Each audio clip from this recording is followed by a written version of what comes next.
நல்லா இருக்கார். நேற்றுக்கு நைட் கூட பேசினேன். நான் அதை பற்றி நானே ஒரு கிளாரிட்டி கொடுத்தலான்னு நினைக்கிறேன். ஏன்னா கிட்டத்தட்ட ஒரு மாதம் முன்னாடி நினைக்கிறேன், ஒரு மாதம் இல்லை 40 நாள் முன்னாடி இருக்கும். இந்த வைசாக் ஸ்கெடியூல் ஆரம்பிக்கிறதுக்கு முன்னாடி வந்து அப்போ சொன்னது சார் எங்ககிட்ட, இந்த மாதிரி அக்டோபர் இந்த 30ஆம் தேதி அவருக்கு ஒரு நான் சர்ஜிக்கல் ஒரு சின்ன ப்ராசஸ் இருக்குதுன்னு சொல்லி. ஏன்னா இது சாரை தாண்டி நிறையா ஸ்டார்ஸ் இருக்காங்கல்ல, வேறு ஸ்டேட்லேருந்து எல்லாரோட டேட்ஸுமே இருக்கனால முன்னாடியே சொல்லியிருந்தார் ஒரு 40 நாள் முன்னாடி. ஸோ அதை வச்சு தான் பிளானே பண்ணியிருந்தோம். ஸோ அதனால் அவருக்கு 30th சர்ஜரிங்கிறதுனால அந்த ப்ராசஸ்ங்கிறதுனால 28th அவரோட ஷூட்டெல்லாம் முடிச்சு அனுப்பியிருந்தோம். அண்ட் 29th காலையில் இங்கே ரீச் ஆனார். உங்கள் எல்லோரும் மீட் பண்ணிட்டு தான் போனார்னு நான் நினைக்கிறேன். இங்கே கூட உள்ள காரில் உட்காந்து ஆட்டோகிராஃபெல்லாம் 2 பசங்களுக்கெல்லாம் போட்டார்னு நினைக்கிறேன். முடிச்சுட்டு ஈவினிங் போயிட்டு ஒரு அட்மிட் ஆனார். அந்த ப்ராசஸ் அப்படியே போயிருந்தது. அண்டு அது இப்படி வைரல் ஆச்சுன்னு தெரியல. ஏன்னா நாங்களும் அங்கே ஷூட்டில் இருந்தோம். அதுக்கப்புறம் நிறைய எழுதியிருந்தாங்க, என்னென்னமோ பேசியிருந்தாங்க யூடியூப்பில். அது எங்களுக்கு ரொம்ப பேனிக்கிங்காக இருந்தது அங்கேருந்து பார்க்கும்போது. ஏன்னா இந்த ப்ராசஸ் நடக்க போகுதுன்னு முன்னாடியே தெரிஞ்சதால் ஒரு சின்ன லாஜிக் என்னென்னா, சரி ரஜினி சார் ஹெல்த்தை மீறி படமானா இல்லை, ரஜினி சார் ஹெல்த்து தான். அப்போது என்னென்னா, இப்போ அவருக்கு அந்த மாதிரி ஏதாவது ஒரு டிஸ்கம்ஃபர்ட் ஷூட்டில் இருக்கும்போது நாங்கள் ஏதாவது ஃபீல் பண்ணியிருந்தாலும் ஏதாவது ஆயிடுச்சுனால என்டையர் யூனிட்டும் நேராக வந்து இங்கே ஹாஸ்பிட்டலில் தான் நின்றுருப்போம்.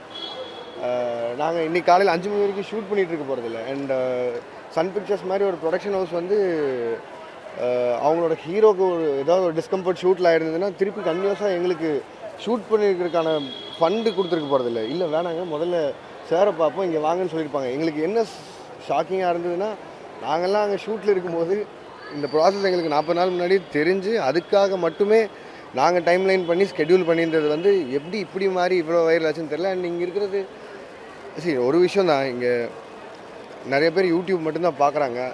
நம்ம வேலையில் இருக்கிறதால அது அங்கே பெருசாக தெரில. பட் ஆனால் எங்களுக்கெல்லாம் ரொம்ப பேனிக் ஆச்சு. யூடியூப்பில் ஒவ்வொருத்தரும் ஒவ்வொன்றும் பேசுகிறது பார்க்கும்போது அவ்வளோ பேனிக்கிங்காக இருந்தது. அது எப்படி சொல்கிறதுனே எங்களுக்கு தெரில. சரி ரஜினி சார் எல்லோரும் செலிப்ரேட் பண்ணுறோம், எல்லோரும் கொண்டாடுறோம். பட் திடீர்னு இப்படி ஏதாவது பேசிட்டாங்கன்னா, அதுவும் எல்லோரும் பேசுகிறது ரொம்ப கான்ஃபிடென்ட்டாக பேசுகிறாங்க.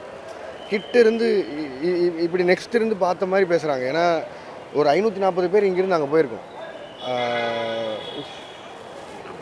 ஷூட்டுக்கு. இங்கேருந்து நாங்கள் போயிருக்கோம். எங்களோட மனநிலையில் என்னவாகும் இங்கே இருக்கிறவங்க ஏதாவது பேசுவோம். ஏன்னா நாங்கள் எல்லாம் கிட்டேருந்து பார்த்தோம். சாரோட ப்ராசஸ்க்கு நாங்கள் அனுப்பிவிட்டதுக்கு இது என்னென்னமோ எழுதியிருக்காங்களேன்னு நினைக்கும்போது ரொம்ப வருத்தமாக இருந்தது. அதுதான் எங்களுக்கு ரொம்ப மன உளைச்சலாக இருந்தது. நான் ஒன்று சொல்லிடுறேன். இப்போ இது சொன்னதெல்லாம் உண்மை இல்லை. இதை கொண்டு போய் எப்படியாவது மக்கள்கிட்ட ரீச் பண்ண பாருங்கள் முடிஞ்ச அளவுக்கு. இது யாரு ஒன்றும் இல்லை, ரஜினி சார் ரொம்ப நல்லா இருப்பார். ரஜினி சார் வந்து எப்பவுமே அவர் சொல்கிற மாதிரி அந்த அவர் சொல்கிறதே தான் நான் திருப்பி சொல்கிறேன். ஆண்டம் வரலால் அவருக்கு ஒன்றுமே ஆகாது, எதுவுமே ஆகாது. எங்களுக்கு தான் பேனிக் ஆகுது. ஒவ்வொன்றும் எழுதுறது பார்க்கும்போது தான் பேனிக் ஆகுது. எவ்வளோ தூரம் அவரை எப்படி நாங்கள் ட்ரீட் பண்ணி எப்படி பார்த்துக்குறோம், எப்படி கொண்டாடுறோம், எப்படி செலிப்ரேட் பண்ணி அது ஆடியன்ஸ் கொடுக்க வைக்கிறோம். இந்த வயசில் அந்த மனுஷன் இவ்வளோ எஃபர்ட் போடுறது, ஒவ்வொரு செகண்டும் ஃபேன்ஸ் என்ன பண்ணுவாங்க, எப்படி யோசிப்பாங்க அப்படின்னு. பட் ஆனால் இதுதான் பேனிக்கிங்காக இருந்தது உண்மையிலேயே. நான் இதை திருப்பியும் யூடியூபர்ஸ் ஆகட்டும், மீடியா ஆகட்டும், எல்லாருக்கும் ரெக்வஸ்ட்டாக மட்டுமே வச்சுக்கிறேன். யாரையும் பேனிக் பண்ணாதீங்க, யாரையும் ஏதாவது ஒன்று எழுதி பேனிக் பண்ணாதீங்க. ஏதாவது வேணும்னா இப்போது எங்களை ரீச் பண்ண பாருங்கள். இப்போ சரி என்ன ரீச் பண்ண முடியல, சன் பிக்சர்ஸ் இங்கே தான் இருக்குது, அவங்கள ரீச் பண்ணுங்கள். ப்ரொடக்ஷன் சொல்லுவோம், என்ன நடக்குதுங்கிறது சொல்லுவாங்க.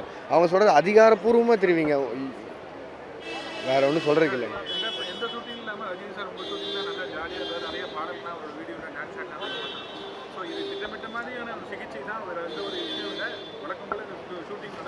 அதுதான் சொல்கிறேன். 40 நாள் முன்னாடி சார் எங்ககிட்ட சொல்லி அதுக்காக மட்டுமே தான் நாங்கள் ஸ்கெடியூல் பிரேக் பண்ணுவோம். இப்போது 28ஓட சாரோட போர்ஷன் முடிக்கணும். முடிச்சுட்டு இன்றைக்கி வரைக்கும் நார்ஜினா சார் போர்ஷன் முடிச்சுட்டு இன்றைக்கி வந்திருக்கேன். இப்போ 10 நாள் பிரேக், ஏன்னா சாருக்கான இந்த ப்ராசஸ்னால. ஸோ திருப்பி அக்டோபர் 15லேருந்து ஷூட் ஆரம்பிக்கணுங்கிறது தான், இதுதான் ஸ்கெட்யூல். இதுபடி தான் போகிறோம். இதுக்கு பின்னாடி எவ்வளோ ரெஸ்பான்சிபிளாக எல்லோரும் வேலை சொல்லி எவ்வளோ ரெஸ்பான்சிபிலிட்டி இருக்குது இதில். அதான் எனக்கு எழுதி இருக்கிறது ஒவ்வொருத்தரும் பேசுகிறது பார்க்கும்போது மட்டும்தான் வருத்தம் வந்தார். ஆமாம்.